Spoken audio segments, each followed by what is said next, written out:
My name is Terry Ann Shukma. I've been in Purple Martins for about 30 years. I was the Executive Director of the Purple Martin Society of Illinois and the Purple Martin Society of North America. For 10 years I did a 40-page publication, and I also helped Dawn and Lillian Stokes with their book, The Purple Martin. I proofread the book for them, and I also wrote a chapter on adverse weather, which was very, very important. About that, I just love the Martins, and I want everybody to love the Martins as much as I do. And they need landlords, just like you.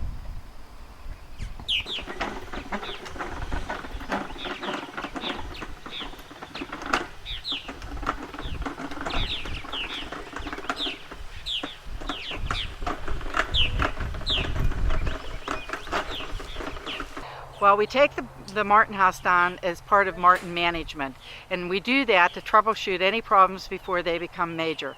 Eggs that don't hatch, birds that die inside, we need to remove those. So, and we also keep very dedicated records of the birds, and we keep them from year to year, each compartment, each house, each gourd, etc.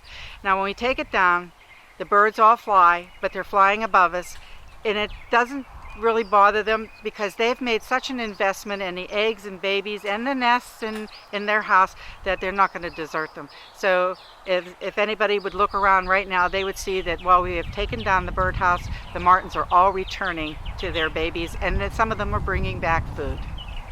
Well, this is just a recently hatched baby, probably hatched yesterday. It's altricial, which means that it's completely helpless, as you can see. Its eyes are closed, it's completely naked, its head hangs, but within 27 days this will be a fully mature bird and will be flying about, and in a few short weeks will be flying all the way to Brazil, across the Gulf. These are mid-size. Hey Ed, we do have eggs over here. Okay, 10.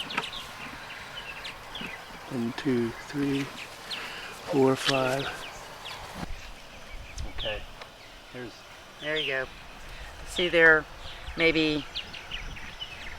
getting old. They're bright-eyed and bushy-tailed. They know who we are, but they're not quite afraid of us yet, but they will be very shortly. And then at maybe a few more days, we wouldn't bring this whole birdhouse down at all, because we wouldn't want these young ones to prematurely launch themselves, because they would be doomed if they went too early. Purple Martins don't take care of their babies on the ground like robins do.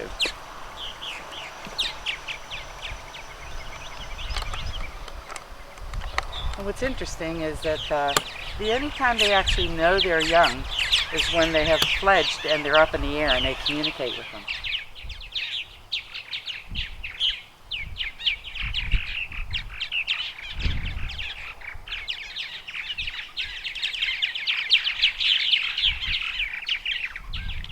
This is a Torrier 14, and these are Torrier plastic gourds. This house has 14 units. It has 4 compass-oriented towers. Each compartment is 6 by 12, and a couple of them, instead of straight through, we have divided them as a kind of a research project where we've divided them. The others do not have this.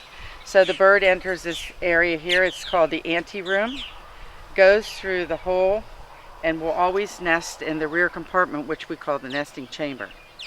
Okay, all the other compartments in this house are straight through without this divider.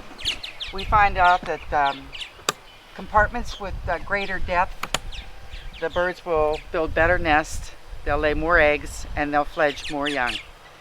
So this is just new thinking in the last 25 years. We didn't know that before that. It's always good to have a house that goes up and down vertically on a pole.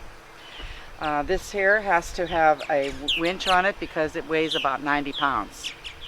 And the gourds have a lot of UV inhibitor, so no light passes through any of the shell, because where there is light that passes through the shell, then heat is getting into the gourd. And they're ventilated. And you can see we have little straps here, and when it's the cool spring days, we just snap these closed, and then as it gets warmer, we pull these out, and there's like ventilation through the hole in here. This is the area where we look inside the clean out hatch, and we do change the nesting material out when the babies are about 10 days old. We do that to interfere with the parasite cycle so that there isn't an overload of parasites in the nest.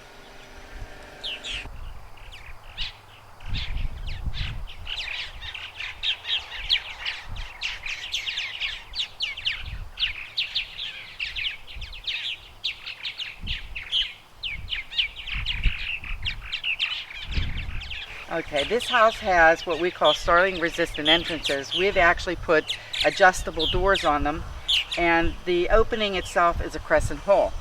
And now this is down to spec, which means that this has to be within 1/4 inch off the floor of the porch, and the birds actually have to get down and scrooch to go in.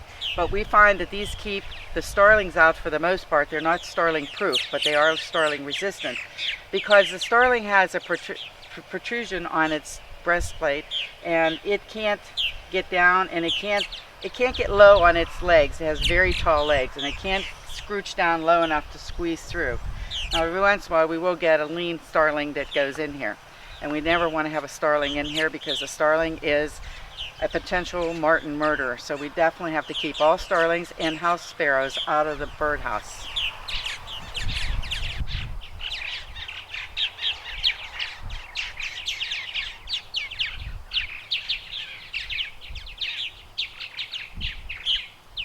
Purple martins are what we call neotropical migrants. That means that they come from the tropics of South America. I consider them North American birds because I consider birds that nest wherever they nest, they are indigenous of that area. It's a trip that is several thousand miles for purple martins that are living in Saskatchewan and Manitoba, Canada. We're talking 3,000–4,000 mile journey. And it all starts with, coming up from South America, crossing through the Panama Canal up to Central America, and going to the Yucatan of Mexico. And from there they launch themselves and enter into the Mississippi Delta, or they come through the Everglades in Cuba, and they come up through Florida. And it's a 33-hour trip across the Gulf. In the Purple Martin Society, we have a saying that there's a lot of bird bands in the bottom of the Gulf or in the bellies of sharks, because a lot of birds just can't make that trip. Sometimes they make it and they get to their breeding grounds and then they die, because the instinct to migrate to get to the breeding grounds is so very strong.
We do a nest replacement when the baby birds are about 10 days of age. What we do is we take out the old material, and we put it in a bag and dispose of it properly.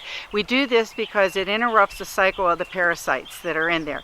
That way we never ever use chemicals, because using chemicals on birds is using them in a manner in which they were not intended to be used. So what we do is we get new pine needles, we put an abundance of pine needles in their nest, we replace the babies back to with our hands back to the nest, and their parents come back.